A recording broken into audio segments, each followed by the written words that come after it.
पीछे हो गया थोड़ा सा। কালচাৰেল ৱৰ্ল্ড হেৰিটেজ হিচাপে ডিক্লেয়াৰ কৰিছে চৰাইদেউক। সেইকাৰণে আমি চৰাইদেউলৈ আহিছোঁ, ভিডিঅ' কেইটামান বনাওঁ, আপোনালোকক দেখাওঁ। আৰু আজি আধা ভিডিঅ' মই কৰিছোঁ, মই কৰি দিছোঁ। এতিয়া আপোনালোকে এইবোৰ চাই লওক। আকৌ দেউতাইও ভিডিঅ' কৰিছে, আকৌ আমি ঢেৰ মানুহৰ লগতে ভিডিঅ' কৰিছোঁ।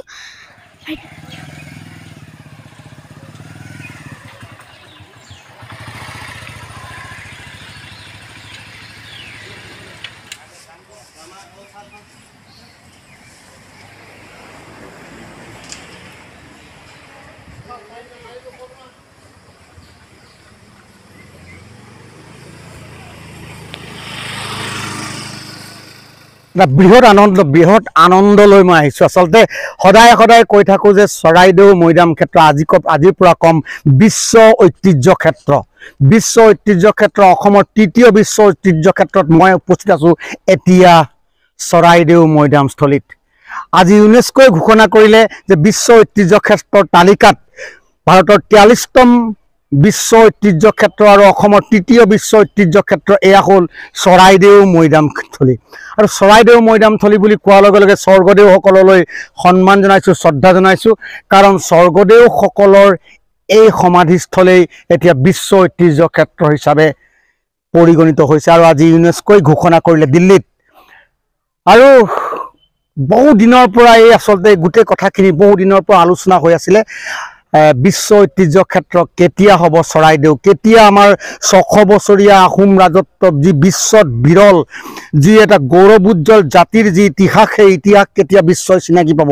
আজি কিন্তু বিশ্বই চিনাকি দিলে, বিশ্বই সন্মান জনালে ভাৰতবৰ্ষৰ এনেডোখৰ মুলুক য'ত আমি সূৰ্য উঠাৰ দেশ বুলি কওঁ, এই অসম মুলুকত থকা এই চৰাইদেউ মৈদামস্থলীত আজি বিশ্বই স্বীকাৰ কৰিলে যে এয়া বিশ্ব ঐতিহ্য ক্ষেত্ৰ হয়। ভিডিঅ'টো ক্লিক কৰাৰ কাৰণে সকলোকে ধন্যবাদ জ্ঞাপন কৰিছোঁ। আৰু PNB চাওক, চাই থাকিব, ভিডিঅ'টো শেষলৈকে চাব। আজি এটা আনন্দৰ মুহূৰ্ত, আজি এটা খুব আনন্দৰ মুহূৰ্ত। মোৰ পিছফালে এয়া মৈদাম, স্বৰ্গদেউসকলৰ মৈদাম আছে। আৰু সেই মৈদামস্থলীৰ পৰা থিয় হৈ মই আপোনালোকক বিশ্ব ঐতিহ্য ক্ষেত্ৰৰ অকণমান টুকুৰা খবৰ দিবলৈ চেষ্টা কৰিম। ভিডিঅ'টো শেষলৈকে চাব। বলক ইয়াৰ পিছত কি হয় চাই থাকোঁ। ব'লক আমি মৈদামলৈ যাওঁ।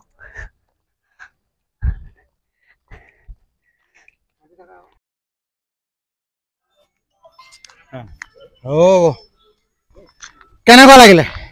সুন্দৰ, প্ৰকাশ কৰিব নোৱাৰা ভাষা নাই। আজি আমি দেশৰ প্ৰধানমন্ত্ৰী নৰেন্দ্ৰ মোদী ডাঙৰীয়াক আমি কিদৰে কৃতজ্ঞতা জনাম। তেওঁ গোটেই দেশখনৰ হৈ এখনেই নমিনেশ্যন, তাতে আমাৰ টাই আহোমৰ যি বেৰিয়েল গ্ৰাউণ্ড মৈদামস্থলী আজি ইউনেস্কোৰ স্বীকৃতি পালে। আৰু আমাৰ মাননীয় মুখ্যমন্ত্ৰী ডক্টৰ হিমন্ত বিশ্ব শৰ্মা ডাঙৰীয়াৰ অক্লান্ত পৰিশ্ৰম কৰি আজি ৱৰ্ল্ড হেৰিটেজ হিচাপে স্বীকৃতি কৰাত ইউনেস্কোৰ তালিকাত অন্তৰ্ভুক্ত হৈ আজি ডিক্লাৰেশ্যন হৈছে। কিমান ফূৰ্তি! আজি জিলা নহয়, অসমৰ বিভিন্ন ঠাইৰ পৰা আজি ৰাইজ আহিছে মৈদামস্থলীলৈ। আমি সকলো ৰাইজে ফূৰ্তি, চৰকাৰক ধন্যবাদ জনাইছে, প্ৰধানমন্ত্ৰী ডাঙৰীয়াক, মুখ্যমন্ত্ৰী ডাঙৰীয়াক। যিটো কাম কোনোৱে কৰিব পৰা নাছিল। আজি বহুত চৰকাৰ আহিলে গ'ল, কোনেও এই কথা চিন্তা কৰা নাছিল। কিন্তু আজি আমি মৈদামে প্ৰাণ পাই উঠিব, ইয়াৰ সংস্কৃতি গঢ় লৈ উঠিব।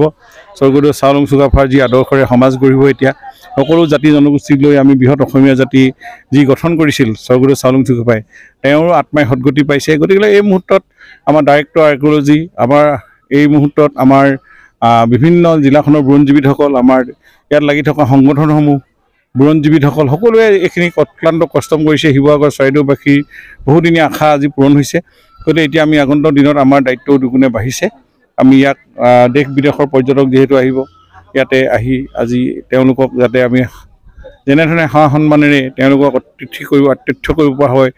আৰু লগতে এই গোটেই প্ৰজেক্টটো ফুলফিল হোৱাত আমি কেনেধৰণে ইয়াৰ পৰৱৰ্তী সময়ত আমি আগবাঢ়ি যাব লাগিব, এইখিনি আমি সাংবাদিক বন্ধুসকলক সহায় সহযোগ আৰু ৰাইজে সহায় সহযোগ কৰিব বুলি আমি আশা ৰাখিছোঁ। বিশ্ব ঐতিহ্য ক্ষেত্ৰলৈ আহি গ'লোঁ। বিশ্ব ঐতিহ্য ক্ষেত্ৰ অসমৰ গৌৰৱ, অসমীয়া জাতিৰ গৌৰৱ, ভাৰতবৰ্ষৰ গৌৰৱ, এতিয়া বিশ্বৰ গৌৰৱ চৰাইদেউ মৈদামস্থলী।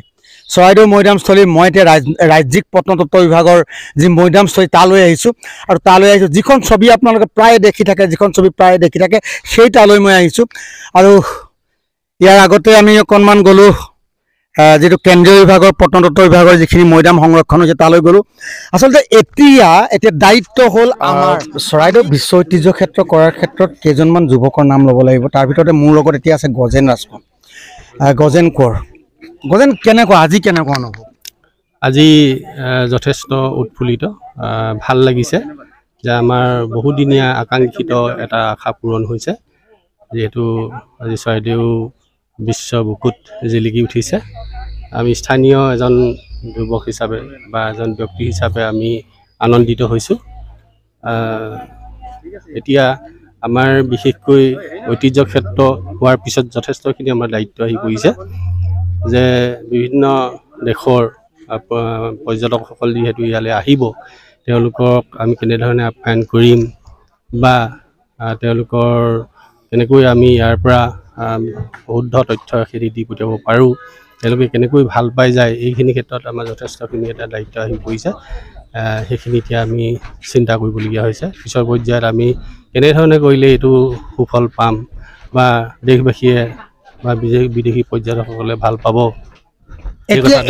এতিয়া আমাৰ অভাৱ কি আছে কি কৰিবলগীয়া আছে ইয়াত যথেষ্টখিনি অভাৱ আছে যিহেতু আমাৰ ইয়াত থকা মেলা কোনো ধৰণৰ ব্যৱস্থা এতিয়ালৈকে হোৱা নাই আৰু পানী ব্যৱস্থাটো যেনেদৰে হ'ব লাগে সেইখিনিও আমাৰ হোৱা নাই আৰু যিহেতু দেশী বিদেশী পৰ্যটক অহাৰ লগে লগে আমাৰ ইয়াত প্ৰতিৰক্ষা এটা ব্যৱস্থা থাকিব লাগিব যে এখন পূৰ্ণাংগ এখন থানা থাকিব লাগিব বা টকা পইচা লেনদেনৰ কাৰণে বেংক থাকিব লাগিব ATM থাকিব লাগিব বা এখন মেডিকেল থাকিব লাগিব এনেকুৱা কিছুমান আমাৰ যথেষ্ট অসুবিধা আছে সেইখিনি অতি সোনকালেই হয়তো পূৰ কৰিলে আমাৰ অভাৱখিনি দূৰ হ'ব বুলি ভাবিছোঁ আৰু তেতিয়া আমাৰ দেশী বিদেশী পৰ্যটকসকলৰ কাৰণে সুবিধা হ'ব বুলি মই ভাবিছোঁ গজেন কোঁৱৰ বহুত দিনৰ পৰা লাগি আছে আচলতে এইখিনিত আমি পৰ্যটন বিভাগৰ আমাৰ যিজন প্ৰত্নতত্ত্ব বিভাগৰ নাৰিয়ান KC নৰিয়াল তেওঁক আমি ধন্যবাদ দিব পৰা তেওঁক আমি KC নৰিয়াল ডাঙৰীয়াক আমি ধন্যবাদ এইকাৰণেই দিব লাগিব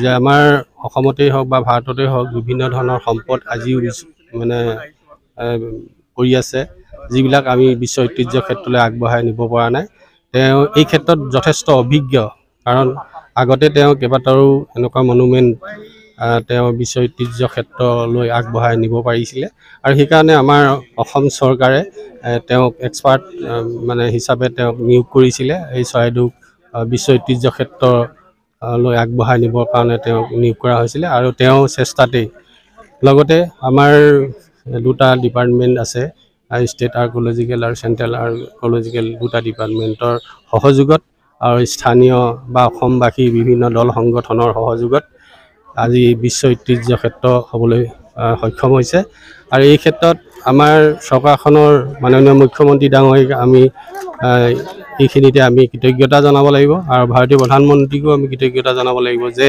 তেওঁলোকৰ যুটীয়া চেষ্টাত আজি চৰাইদেউ বিশ্ব ঐতিহ্য ক্ষেত্ৰ পাবলৈ সক্ষম হৈছে আৰু এইখিনিত আমাৰ অতীজৰ পৰা লাগি থকা বহু সংখ্যক যিবিলাক আজি এই সংসাৰত নাই তেওঁলোকেও আজিলৈকে যিমানখিনি ত্যাগ কৰিলে কিছুমান লোক মৰি গ'ল কিছুমান এতিয়াও আছে তেওঁলোকৰ ত্যাগৰ বিনিময়ত আজি চৰাইদেউ বিশ্ব ঐতিহ্য ক্ষেত্ৰ পাবলৈ সক্ষম হৈছে ধন্যবাদ গজেন তোমালোকৰ এটা কথা হ'ল সংগ্ৰামখনে এটা ফল পাইছে আৰু ইমানখিনি কষ্ট ইমানখিনি ত্যাগৰ বিনিময়ত আজি বিশ্বই আহোম জনগোষ্ঠীৰ এই বিশেষ পবিত্ৰ ক্ষেত্ৰখনক সমগ্ৰ বিশ্বই চিনি পাব অকল আহোম জনগোষ্ঠী নহয় অসমীয়াৰ সম্পদক বিশ্বই চিনি পাবলৈ সক্ষম হৈছে এইখিনিতে মই এটা কথা কওঁ আজি চৰাইদেউ বিশ্ব ঐতিহ্য ক্ষেত্ৰ পোৱা মানেই আজি অসমীয়া জাতি অসমৰ এটা সুৰক্ষা কৱচ বুলি ক'ব লাগিব আমি যাক লৈ আমাৰ নিজৰ জাতিটোক অসমে আমি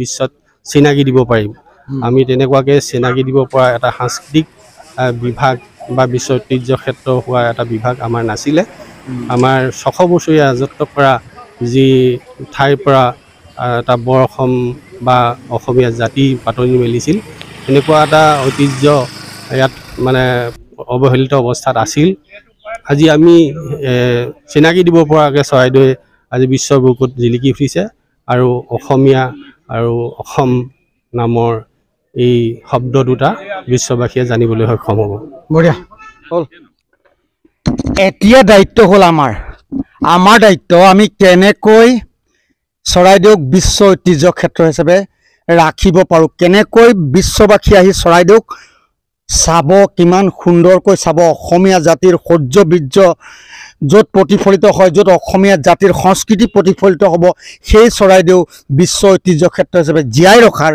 দায়িত্ব কিন্তু এতিয়া আমাৰ।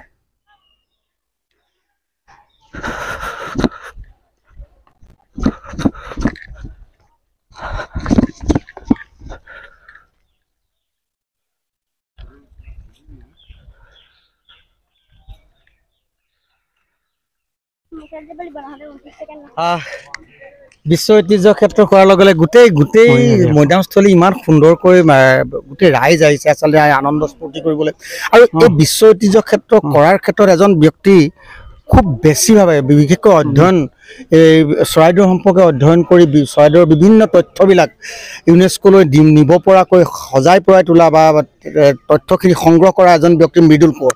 মৃদুল, আজি কেনেকুৱা লাগিছে? বহুত প্ৰত্যাশিত এটা দিন আছিলে। আজি আমি সদায় আশা কৰি আছিলোঁ, আজিৰ দিনটোৰ কাৰণে আমি চেষ্টা কৰি আহিছিলোঁ, লাগি আছিলোঁ কেনেকৈ চৰাইদেউক আমি এটা বিশ্বৰ মানদণ্ডলৈ লৈ যাব পাৰি তাৰ কাৰণে অহৰহ প্ৰচেষ্টা হাতত ৰাখিছিলোঁ। অকল আমিয়ে নহয়, এই প্ৰক্ৰিয়াটো এটা দীৰ্ঘম্যাদী প্ৰক্ৰিয়া আছিলে। এটা সময়ত এই অঞ্চলটো হাবি জংঘলেৰে ভৰা আছিলে। হাবি জংঘলে ভৰা এই ঠাইডোখৰ যে এনেকুৱা ধৰণৰ এটা সম্পদ লুকাই আছে বহুতে গমেই পোৱা নাছিলে। পৰৱৰ্তী পৰ্যায়ত প্ৰায় 20 শতিকাৰ মাজভাগৰ পৰা কেইজনমান ব্যক্তিৰ প্ৰচেষ্টাত এইখিনি অলপ মুকলিকৈ ওলোৱা হয়। তৰ্পণ উৎসৱ পতা হয়। তৰ্পণ উৎসৱৰ তৰ্পণ কমিটি হ'ল। তৰ্পণ কমিটিৰ পাছতে কীৰ্তিচিহ্ন সংৰক্ষণ সমিতি হ'ল। সমিতি হোৱাৰ পিছত এই মৈদামসমূহ লাহে লাহে সংৰক্ষণৰ কথাটো মাজলৈ আহে। পৰৱৰ্তী সময়ত কি হৈছিলে, এই মাটিখিনি বিভিন্ন প্ৰকাৰে চিলিং চাৰপ্লাছত দিয়াৰো ব্যৱস্থা হৈছিলে, বেদখলো হৈছিলে। কিন্তু এই কেইজনমান ব্যক্তি প্ৰচেষ্টাত এই অন্ততঃ যিখিনি এতিয়া নমিনেটেড প্ৰপাৰ্টি হিচাপে আমাৰ আছে, ৱৰ্ল্ড হেৰিটেজৰ কাৰণে যিখিনি ডছিয়াৰত আমাৰ গৈছে, এইখিনি আমাৰ ৰাখিবলৈ সক্ষম হ'ল। সদ্যহতে আমাৰ ইয়াত আছে এতিয়া বৰ্তমান 843 বিঘা মাটি কোৰ জোনৰ ভিতৰত আছে। প্ৰায় 4000 ওচৰা-ওচৰি বিঘা মাটি বাফাৰ জোনত আছে। বাফাৰ জোনত মানুহ ছেটেলমেণ্ট আছে, বাগান আছে, তাৰ মাজে মাজে আমাৰ মনুমেণ্টছবিলাক সিঁচৰিত হৈ আছে। গতিকে ইয়াত আমাৰ বিশেষকৈ পাছৰ পৰ্যায়ত বিভিন্ন ধৰণৰ অনুষ্ঠান হ'ল, মেডাম মেফি হ'ল, দামফি পূজা হ'ল, চুকাফা দিৱস হ'ল। তাৰ উপৰিও লগে লগে শেহতীয়াকৈ আমাৰ সংযোজন ঘটিলে চৰাইদেউ মহোৎসৱৰ। চৰাইদেউ মহোৎসৱে চৰাইদেউক এটা নতুন গতি বা নতুন মাত্ৰালৈ লৈ গ'ল। মানুহৰ মাজত এটা জনপ্ৰিয়তা আহিলে আৰু চৰকাৰৰ সদিচ্ছাও আহিলে। কেন্দ্ৰীয় চৰকাৰ, ৰাজ্যিক চৰকাৰ, কেন্দ্ৰীয় চৰকাৰৰ মোদী ডাঙৰীয়াই যিখিনি ষ্টেপ ল'লে, তেওঁ অসমৰ এই চৰাইদেউক আগবঢ়াই নিবৰ কাৰণে একক প্ৰচেষ্টা লৈ তেওঁক অকল চৰাইদেউ নামটো প্ৰস্তাৱ কৰিলে। তাৰ উপৰি আমাৰ অসমৰ মাননীয় মুখ্যমন্ত্ৰী ডাঙৰীয়াই চৰাইদেউক কেনেকৈ আগবঢ়াই নিব পাৰি তাৰ কাৰণে এটা পুঁজি দিছিলে, 25 কোটি টকা দিছিলে। 25 কোটি টকাৰে আমাৰ আন্তঃগাঁথনিমূলক যিখিনি ডেভেলপমেণ্ট কৰা হ'ল, এই ক্ষেত্ৰত সম্পূৰ্ণ সহযোগিতা আগবঢ়ালে। আমাৰ অসম চৰকাৰৰ 2টা বিভাগ আছে, কেন্দ্ৰীয় চৰকাৰৰ এটা বিভাগ, অসম চৰকাৰৰ এটা বিভাগ। কেন্দ্ৰীয় চৰকাৰ কেন্দ্ৰীয় পুৰাতত্ত্ব জৰীপ বিভাগ আৰু অসমৰ ৰাজ্যিক প্ৰত্নতত্ত্ব বিভাগে যিখিনি কাম কৰিলে, তেওঁলোকে সদল বলে নিজেই ইয়াত থাকি লৈ গোটেই কামখিনি 3 বছৰৰ ভিতৰত কমপ্লিট কৰি ডছিয়াৰখন তেওঁলোকে ছাবমিট কৰিলে। আৰু সেই ছাবমিট কৰাৰ ভিত্তিত যোৱা 23 চনৰ অক্টোবৰ মাহৰ 8 তাৰিখে আমাৰ আইকমছৰ এজন প্ৰতিনিধি আহিছিলে, এজনীয়া প্ৰতিনিধি আহিছিলে। তেওঁ আহি গোটেই পৰিস্থিতি আৰু ডাটাবিলাক, তথ্যবিলাক নিজেই নিৰীক্ষণ কৰি গ'ল। আৰু যোৱাৰ ভিত্তিত তেওঁলোকে কৰিবলগীয়া যিখিনি কাম আছিলে, সেইখিনি কাম আমাৰ ভাৰত চৰকাৰৰ আৰু বিভাগকেইটাই প্ৰত্নতত্ত্ব আৰু ৰাজ্যিক প্ৰত্নতত্ত্ব কেন্দ্ৰীয় পুৰাতত্ত্ব বিভাগে সম্পূৰ্ণ কৰিলে। কৰাৰ পিছত আজি বিশেষকৈ এই দিনটোত আমাৰ এই চৰাইদেউৱে নতুন এটা মাত্ৰা পালে। এতিয়া আমাৰ চৰাইদেউ অকল চৰাইদেউবাসী নহয়, চৰাইদেউ অসমৰ নহয়, চৰাইদেউ ভাৰতৰো নহয়, এতিয়া চৰাইদেউ এটা বিশ্বৰ কীৰ্তিচিহ্ন হিচাপে থাকিব। ই আমাক সোঁৱৰাই ৰাখিব, ই আমাক জীয়াই ৰাখিব, কৃষ্টি জীয়াই ৰাখিব, সংস্কৃতি জীয়াই ৰাখিব, আমাৰ জাতিসত্তা ইয়াত জীয়াই ৰাখিব। চুকাফাই যিটো অসমীয়া জাতি প্ৰতিষ্ঠা কৰিছিলে, বৰ অসম প্ৰতিষ্ঠা কৰিছিলে, ইয়াৰ এটা নিদৰ্শন আমাৰ ভৱিষ্যতলৈ চৰাইদেউ থকালৈকে আমাৰ জীয়াই থাকিব। মই এটা কথা কৈ থওঁ, মই আকৌ আপোনালোকক কেতিয়াবা মৃদুলৰ ওচৰলৈ আনিম। মৃদুল হ'ল ভ্ৰাম্যমান এখন বুৰঞ্জী, ভ্ৰাম্যমান এখন ইতিহাস। আহোম স্বৰ্গদেউসকলৰ 1253 পৰা যি 1228 খ্ৰীষ্টাব্দৰ পৰা শেষৰজন স্বৰ্গদেউলৈকে যিখিনি তথ্য সেই তথ্যখিনি এটা ভ্ৰাম্যমান ভঁৰাল বুলি ক'ব লাগিব। মই এদিন লৈ আহিম আৰু আহোম সাম্ৰাজ্যৰ বহু কথা নজনা কথা মৃদুলৰ পৰা জানিম। মিহুদুল মোৰ ইভাগে ভাইটি হৈছে, বন্ধু হৈছে, শিক্ষক সতীৰ্থ। আৰু এই যি চৰাইদেউ বিশ্ব ঐতিহ্য ক্ষেত্ৰ হ'বলৈ যিখিনি প্ৰয়োজনীয় তথ্যৰ প্ৰয়োজন আছিলে যোগান ধৰা আন এজন ব্যক্তি মৃদুল কোঁৱৰ। আজিৰ এই আনন্দৰ মুহূৰ্তত মই মৃদুল কোঁৱৰক আপোনালোকৰ আগত চিনাকি দিবলৈ পাই ভাল লাগিল। মানে দুইটা ঘূৰি ফুৰিছোঁ এতিয়া বিশ্ব ঐতিহ্য ক্ষেত্ৰ চাই চাই, কিন্তু বহুত গৰম দেই আজি বহুত গৰম 38 ডিগ্ৰী চলি আছে। 38 ডিগ্ৰী চেলচিয়াছ।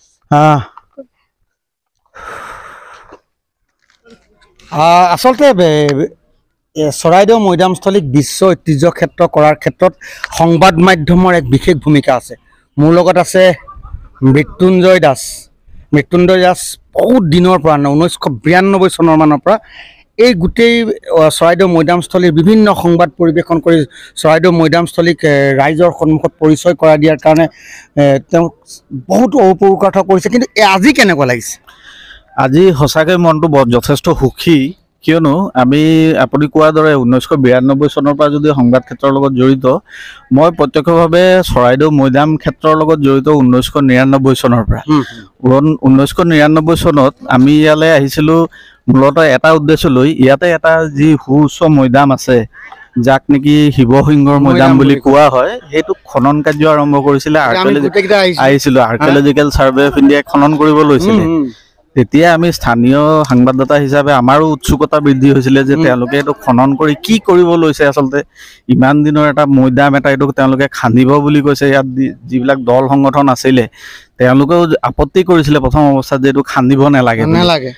আমিও খান্দিব নালাগে আমি এইকাৰণেই কৈছিলোঁ, কাৰণ এইটো এটা আমাৰ এইডোখৰ আপোনালোকেতো চবেই জানে যে আমাৰ আহোম ৰাজত্বৰ প্ৰতিষ্ঠাপক, আহোম ৰাজত্বৰ প্ৰথমজন স্বৰ্গদেউ চাওলুং চুকাফাই ইয়াতে 1253 খ্ৰীষ্টাব্দত প্ৰথম স্থায়ী ৰাজধানী স্থাপন কৰি ইয়াৰ পৰাই ৰাজশাসন আৰম্ভ কৰিছিলে।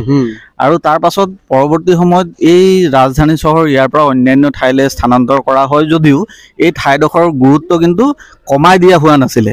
ইয়াত এক মানে পবিত্ৰ স্থান হিচাপে তেওঁলোকে গণ্য কৰিছিলে। আৰু ইয়াতেই তেওঁলোকে চাওলুং চুকাফাৰ পৰৱৰ্তী সময়ছোৱাত যিসকল স্বৰ্গদেৱে শাসনভাৰ গ্ৰহণ কৰিছিলে, তেওঁলোকৰ পৰিয়ালৰ যিসকল সদস্য আছিলে, ৰাণী বা অন্যান্য ডাঙৰীয়াসকল, ৰাজকোঁৱৰসকল, তেওঁলোকৰ বাবে ইয়াত এটা সমাধি ক্ষেত্ৰ স্থাপন কৰিছিলে। চাওলুং চুকাফাৰ সমাধি ক্ষেত্ৰৰ ওচৰতে আছে, কাষতে আছে।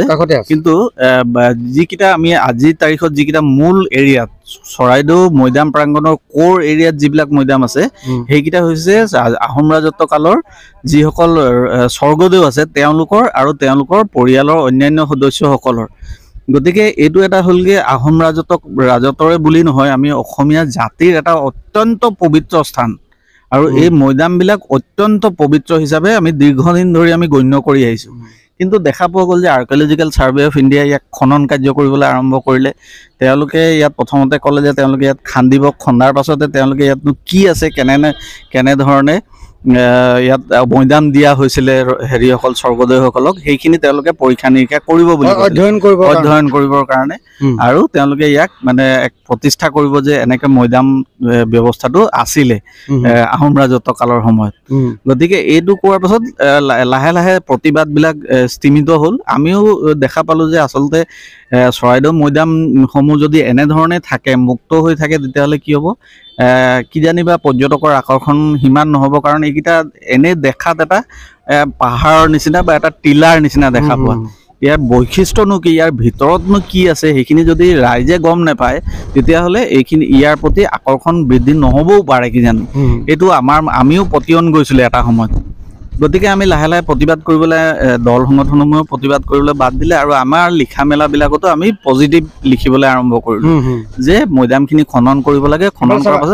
খনন কৰাৰ পাছতে কি হয়, ইয়াৰ যিসমূহ সমল উদ্ধাৰ হয় সেইখিনি আমি পৰৱৰ্তী সময়ত আমি এইটো বিচাৰিছিলোঁ যে ইয়াৰ পৰা যিখিনি খননত যিবিলাক সমল উদ্ধাৰ হয় সেই সমলসমূহ যাতে উপযুক্তভাৱে সংৰক্ষণ আৰু প্ৰদৰ্শনৰ ব্যৱস্থা কৰা হয়। এতিয়া তুমি কি ভাবিছা? এতিয়া আমি ভাবিছো যে আজিৰ তাৰিখত বিশ্ব ঐতিহ্য ক্ষেত্ৰ হিচাপে ঘোষণা হৈছে চৰাইদেউ মৈদাম ক্ষেত্ৰ আৰু আজিৰ পৰা বিশ্বৰ যিসকল পৰ্যটক আছে বিশ্বৰ বিভিন্ন দেশৰ পৰ্যটকসকল আছে ভাৰতবৰ্ষৰ বিভিন্ন ৰাজ্যৰ পৰ্যটকসকল আছে তেওঁলোকে চৰাইদেউ বুলি বিচাৰিব গুগলত চাৰ্চ কৰিব আৰম্ভ কৰিব নতুন আপোনাৰ বিশ্ব ঐতিহ্য ক্ষেত্ৰৰ তালিকাখন বিচাৰিব তাতে চৰাইদেউ মৈদামৰ নাম পাব সেইটো এটা আমাৰ কাৰণে অত্যন্ত গৌৰৱৰ বিষয় যে বিশ্ব পৰ্যায়ৰ এটা পৰ্যটনস্থলী হিচাপে চৰাইদেউ মৈদাম ক্ষেত্ৰই আজিৰ পৰা এক স্বীকৃতি লাভ কৰিলে কিন্তু এটা কথা মই আহ্বান জনাম যিসকল ইয়াক তত্ত্বাৱধানৰ দায়িত্বত আছে চৰকাৰক আহ্বান জনাম যাতে এতিয়াৰ পৰা কিন্তু চৰকাৰৰ দায়িত্ব বাঢ়িল ইউনেস্কোক আমি দাবী কৰি থকাৰ দৰে তেওঁলোকে আমাৰ ঠাইডোখৰক আমাক বিশ্ব ঐতিহ্য ক্ষেত্ৰ হিচাপে ঘোষণা কৰিলে কিন্তু এতিয়া চৰকাৰৰ দায়িত্ব বাঢ়িল আমাৰ স্থানীয় ৰাইজৰ দায়িত্ব বাঢ়িল যে এই ঠাইডোখৰক যাতে আমি অধিক আগুৱাই লৈ যাব পাৰোঁ পৰ্যটকসকলক আকৰ্ষণ কৰিব পৰাকৈ অধিক যাতে ইয়াত আমি মানে সমৃদ্ধ কৰি তুলিব পাৰোঁ ইয়াত পৰ্যটকসকল আহিলে তেওঁলোকে থকা খোৱা তাৰ পৰা অন্যান্য ইয়াত যাতায়াতৰ ব্যৱস্থা তেওঁলোকে ইয়াত আহিলে এই ঠাইডোখৰৰ বিষয়ে জনাৰ যিখিনি উৎসুকতা লৈ আহিব তেওঁলোকে সেইখিনি যাতে ইয়াত স্থানীয় যিসকল গাইড থাকিব তেওঁলোকে যাতে তেওঁলোকক ভালকৈ তেওঁলোকে সেইখিনি বুজাই ক'ব পাৰে সেইখিনি যাতে ব্যৱস্থা চৰকাৰীভাৱে হয় সেইটো মই এতিয়া আশা কৰিম এতিয়া মৃত্যুঞ্জয় খুব সুন্দৰকৈ কথা ক'লা বিশ্ব ঐতিহ্য ক্ষেত্ৰ ঘোষণা হ'ল কিন্তু এতিয়া দায়িত্ব আমাৰ অসমৰ চৰকাৰৰ